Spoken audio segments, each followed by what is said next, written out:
আসসালামু আলাইকুম। আজকের বাংলা নিউজে আপনাকে স্বাগত। জানিয়ে দিব এই মুহূর্তে পাওয়া আমাদের হাতে থাকা সর্বশেষ গুরুত্বপূর্ণ আপডেট। বাংলা সংবাদ। জাতির উপর থেকে এখনো কালো ছায়া যায়নি বলছে জামায়াত আমির। এরপর জানিয়ে দিব তারেক রহমানকে নিয়ে হাসনাত আব্দুল্লাহর ফেসবুক পোস্ট এবং জানিয়ে দিব জোট নিয়ে জটিলতা। জামায়াতে এখন চলছে দর কষাকষি। কোন দিকে মোড় নেয় এই রাজনৈতিক কূটকৌশল তা এখনো বলা মুশকিল। জোট থাকবে নাকি ভেঙে যাবে, নাকি অটুট আরো হবে, এবং যে দ্বন্দ্ব চলছে এই দ্বন্দ্ব সমঝোতা একে অপরকে ছাড় দিয়ে জোটের যে বন্ধন এই বন্ধনকে টিকিয়ে রাখবে। দর্শক, এ বিষয় নিয়ে থাকছে একটি বিস্তারিত ডেস্ক রিপোর্ট এবং জানিয়ে দিব যোগ্য নেতৃত্বের অভাবে দেশের সম্ভাবনা কাজে লাগেনি বলছে শিবির সভাপতি। আরো জানিয়ে দিব ঘন কুয়াশায় মেঘনা নদীতে কয়েকটি লঞ্চের সংঘর্ষ, নিহত 4। সর্বশেষ জানিয়ে দেব 9 জানুয়ারি ঢাকায় ইসলামী আন্দোলনের মহাসমাবেশ। দর্শক, শুনছিলেন এতক্ষণ সংবাদের প্রধান প্রধান শিরোনাম। এবার জানিয়ে দিব বিস্তারিত। তবে তার আগে অনুরোধ থাকবে ভিডিওটিতে একটি লাইক এবং কমেন্টস করে জানিয়ে দিন আজকের এই ভিডিও সম্পর্কে আপনার মূল্যবান মতামত। আর অবশ্যই এই ভিডিওটি আপনার ফেসবুক সোশ্যাল মিডিয়ায় শেয়ার দিয়ে ছড়িয়ে দিন। আর জানিয়ে দিন আপনি কোন জেলা থেকে বা কোথা থেকে আমাদের সংবাদটি শুনছেন এবং দেখছেন। জাতির উপর থেকে এখনো কালো ছায়া যায়নি বলছে জামায়াত আমির। জামায়াত ইসলামীর আমির ডক্টর শফিকুর রহমান বলেছেন, জাতির উপর থেকে কালো ছায়া এখনো যায়নি। এই কালো ছায়া দূর না হওয়া পর্যন্ত ছাত্র শিবির ও জামায়াতে ইসলামী সংগ্রাম করে যাবে। শুক্রবার বাংলাদেশ চীন মৈত্রী সম্মেলন কেন্দ্রে অনুষ্ঠিত ছাত্র শিবিরের কেন্দ্রীয় সদস্য সম্মেলনে একথা বলেন তিনি বলেন, সকল ধর্ম ও দল মিলে ঐক্যবদ্ধভাবে কাজ করতে হবে। দুর্নীতিমুক্ত বৈষম্যহীন ইনসাফ ভিত্তিক বাংলাদেশ গড়ে তুলতে হবে। বেকার ভাতা নয়, দক্ষ মানুষ তৈরি করতে চায় জামায়াত। শিক্ষা ব্যবস্থায় ভালো ক্যারিকুলাম অন্তর্ভুক্ত করা গেলে দক্ষ নাগরিক গড়ে উঠবে। জামায়াতের সেক্রেটারি জেনারেল মিয়া গোলাম পরওয়ার বলেছেন, মিথ্যাচার ও অপপ্রচার দিয়ে ছাত্র শিবিরকে থামিয়ে দেওয়ার চেষ্টা হচ্ছে। স্বাধীনতা বিরোধী রক কাটা ট্যাগ বা ক্রস ফায়ার আয়নাঘর দিয়ে ছাত্র শিবিরকে থামানো যাবে না। তারেক রহমানকে নিয়ে হাসনাত আব্দুল্লাহর ফেসবুক পোস্ট। বিএনপির ভারপ্রাপ্ত চেয়ারম্যান তারেক রহমানকে নিয়ে সামাজিক যোগাযোগ মাধ্যম ফেসবুকে একটি পোস্ট দিয়েছেন জাতীয় নাগরিক পার্টির দক্ষিণাঞ্চলের মুখ্য সংগঠক হাসনাত আব্দুল্লাহ। বৃহস্পতিবার সন্ধ্যায় নিজের ভেরিফাইড পেজে এ পোস্ট দেন তিনি। ফেসবুক পোস্টে হাসনাত আব্দুল্লাহ লিখেছেন, প্রায় 1.5 যুগের নির্বাসন ভেঙে বিএনপির ভারপ্রাপ্ত চেয়ারম্যান জনাব তারেক রহমানের স্বদেশ প্রত্যাবর্তনকে ব্যক্তিগত কিংবা সাংগঠনিক অর্জনে সীমাবদ্ধ করতে নয়, বরং বাংলাদেশের ধারাবাহিক গণতান্ত্রিক সংগ্রামের একটি গুরুত্বপূর্ণ অর্জন হিসেবেই মূল্যায়ন করতে চাই। তারেক রহমানের স্বদেশ প্রত্যাবর্তন প্রমাণ করে একজন বাংলাদেশী নাগরিক ও রাজনৈতিক নেতার নিজ ভূমিতে ফেরার অধিকারকে রাষ্ট্রীয় দমন পীড়নের মাধ্যমেও ঠেকিয়ে রাখা যায় না। স্বৈরাচার যত শক্তিশালী হোক, জনগণের রাজনৈতিক ইচ্ছা শক্তিকে চিরতরে দমিয়ে রাখতে পারে না। রাজনৈতিক ভিন্ন মতের কারণে তারেক রহমান ও তার পরিবার যেভাবে রাষ্ট্রীয় নির্যাতনের শিকার হয়েছেন, দীর্ঘ নির্বাসনে বাধ্য হয়েছেন, তা গত 1.5 দশকের কর্তৃত্ববাদী শাসনের এক উন্মুক্ত দলিল। তবে মনে রাখা জরুরি, এই প্রত্যাবর্তন সম্ভব হয়েছে হাজারো শহীদের রক্ত, অসংখ্য আহতদের ত্যাগ এবং গণ অভ্যুত্থানের মাধ্যমে সৃষ্ট নতুন রাজনৈতিক বাস্তবতার কারণে। এবং এই বাস্তবতা ক্ষমতার নয়, বরং জনগণের স্বতঃস্ফূর্ত লড়াইয়ে প্রাপ্ত বাস্তবতা। অভ্যুত্থান পরবর্তী সময়ে আমরা এমন একটি বাংলাদেশ চাই যেখানে ভিন্ন মত কোনো অপরাধ নয়, বরং অধিকার। যেখানে রাজনৈতিক অবস্থানের কারণে কাউকে রাষ্ট্রীয় নিপীড়নের শিকার হতে হবে না, বরং রাষ্ট্রই তার সুরক্ষা নিশ্চিত করবে।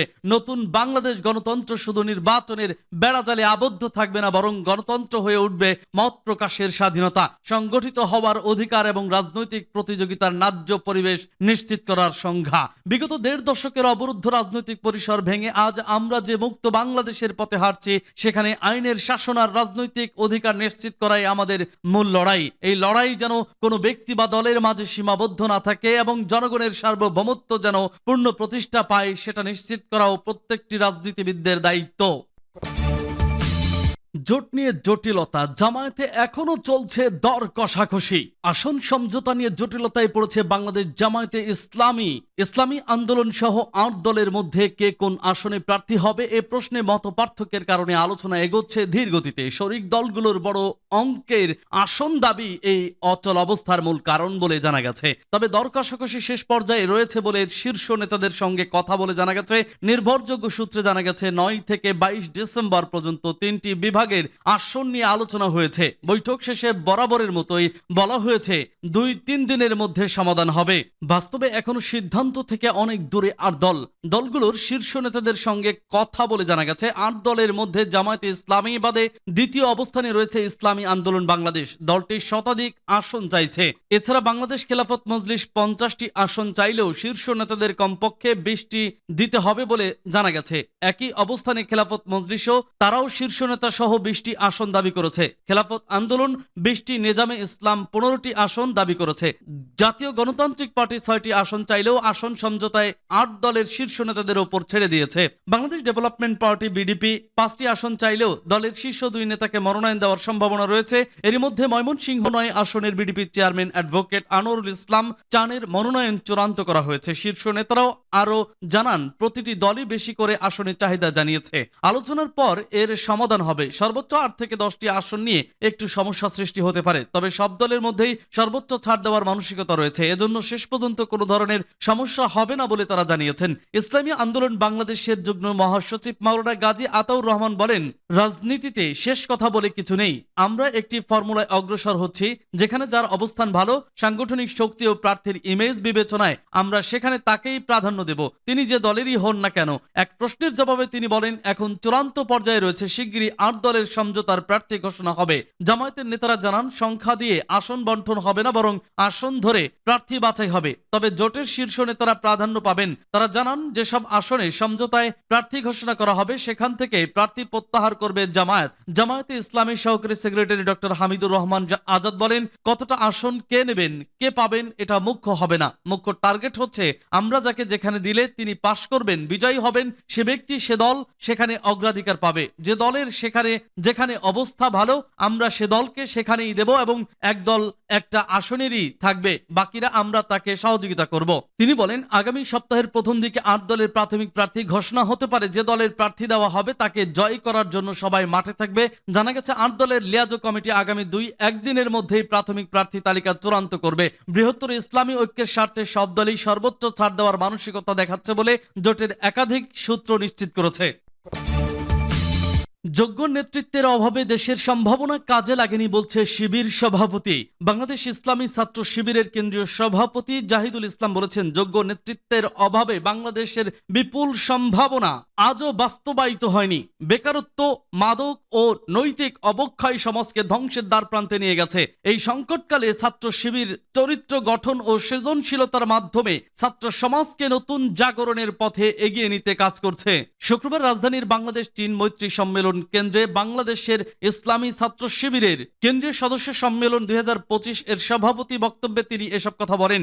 জাহিদুল ইসলাম বলেন, পাকিস্তান রাষ্ট্রের মাধ্যমে এ ভূখণ্ডের মানুষ রাজনৈতিক মুক্তি ও উন্নত শাসন ব্যবস্থার স্বপ্ন দেখেছিল, কিন্তু পাকিস্তানি শাসকদের ব্যর্থতার সে স্বপ্ন পূরণ হয়নি। পরবর্তীতে দীর্ঘ রক্তক্ষয়ী মুক্তিযুদ্ধের মাধ্যমে ১৯৭১ সালে স্বাধীন বাংলাদেশের জন্ম হয়। তবে স্বাধীনতার পর ১৯৭১ থেকে ১৯৭৫ সাল পর্যন্ত একদলীয় শাসন, বাকশাল প্রতিষ্ঠা, ইসলামী রাজনীতির নিষিদ্ধকরণ ও বাকস্বাধীনতা হরণের ফলে দেশে নৈরাজ্যকর পরিস্থিতি সৃষ্টি হয়। তিনি বলেন, ১৯৭৫ সালে রাজনৈতিক পট পরিবর্তনের পর তরুণ সমাজের মধ্যে যে অনিশ্চয়তা ও হতাশা তৈরি হয়েছিল, সেখান থেকেই একটি আদর্শিক ছাত্র সংগঠনের প্রয়োজনীয়তা দেখা দেয়। সেই প্রেক্ষাপটে সততা ও নৈতিকতার আলো ছড়িয়ে দিতে বাংলাদেশ ইসলামী ছাত্র শিবির প্রতিষ্ঠিত হয়। বিগত সরকারের সমালোচনা করে তিনি বলেন, ফ্যাসিবাদী শাসন আমলে দুর্নীতি, অর্থনৈতিক বৈষম্য, জবাবদিহিতার অভাবে জনগণের প্রত্যাশা পূরণ হয়নি। ভোটাধিকার হরণ, ভিন্ন মতের দমন, বিচার বহির্ভূত হত্যাকাণ্ড এবং ইসলামী মূল্যবোধ দমনের মাধ্যমে দীর্ঘদিন দেশে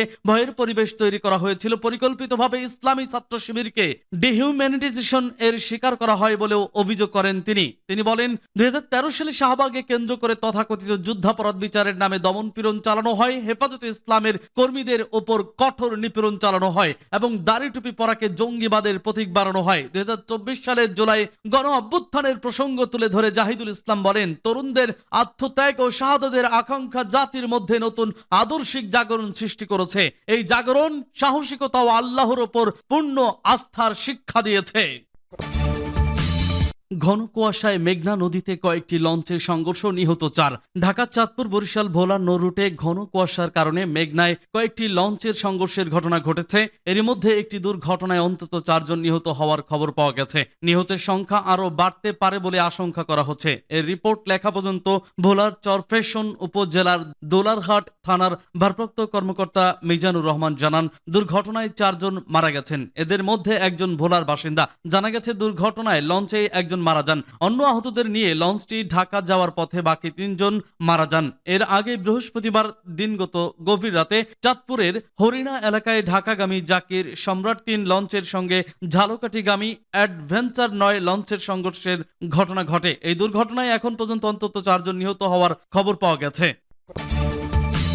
9 জানুয়ারি ঢাকায় ইসলামী আন্দোলনের মহাসমাবেশ। শহীদ ওসমান হাদির খুনিদের গ্রেপ্তার এবং জুলাই সনদের পক্ষে জনমত তৈরির লক্ষ্যে ঢাকায় মহাসমাবেশ করার ঘোষণা দিয়েছে ইসলামী আন্দোলন বাংলাদেশ। আগামী 9 জানুয়ারি ঢাকায় এ মহাসমাবেশ অনুষ্ঠিত হবে। বৃহস্পতিবার রাতে সংবাদ মাধ্যমে পাঠানো এক বিবৃতিতে এ তথ্য জানানো হয়েছে। বিজ্ঞপ্তিতে বলা হয়েছে, বৃহস্পতিবার বিকালে পুরোনো পল্টনস্থ কার্যালয়ে ইসলামী আন্দোলন বাংলাদেশের আমির মুফতি সৈয়দ মোহাম্মদ রেজাউল করিম পীর সাহেব চরমনায়ের সভাপতিত্বে অনুষ্ঠিত নিয়মিত মিটিং এই সিদ্ধান্ত গ্রহণ করা হয়। এতে বলা হয়েছে, শহীদ ওসমান হাদি সহ সব হত্যায় জড়িত প্রকৃত খুনিদের গ্রেপ্তার, আইন শৃঙ্খলা পরিস্থিতির উন্নতি, অবৈধ অস্ত্র উদ্ধার, লেভেল প্লেইং ফিল্ড তৈরির দাবিতে এবং গণভোটে জুলাই সনদের পক্ষে জনমত তৈরির লক্ষ্যে এই মহাসমাবেশের সিদ্ধান্ত নেওয়া হয়েছে। বৈঠকে ইসলামী আন্দোলন বাংলাদেশের আমির পীর সাহেব চরমনায় দেশের আইন শৃঙ্খলা পরিস্থিতির অবনতি নিয়ে উদ্বেগ প্রকাশ করেন।